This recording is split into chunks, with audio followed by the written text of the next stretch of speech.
ज़ियारत मौला गाज़ी अब्बास सलामदार अलैहिस्सलाम। इस सामने मौला गाज़ी अब्बास अलैहिस्सलाम की ज़री मुबारक और कब्र मुबारक है।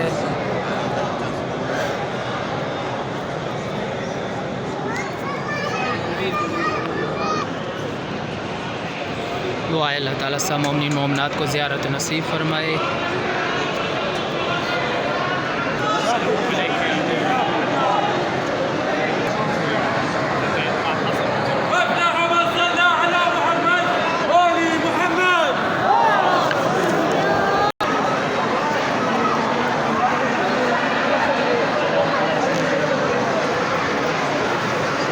दुआ अल्लाह ताला सब मोमिन मोमिनात को ज़ियारत नसीब फरमाए, सब की दिली हाजात पूरी फरमाए। मौला गाज़ी अब्बास सलामदार अलैहिस्सलाम के सदक़े में दुआ है हमारे बाहर में आका इमाम ज़माना अलैहिस्सलाम का जल्द ज़ुहूर हो।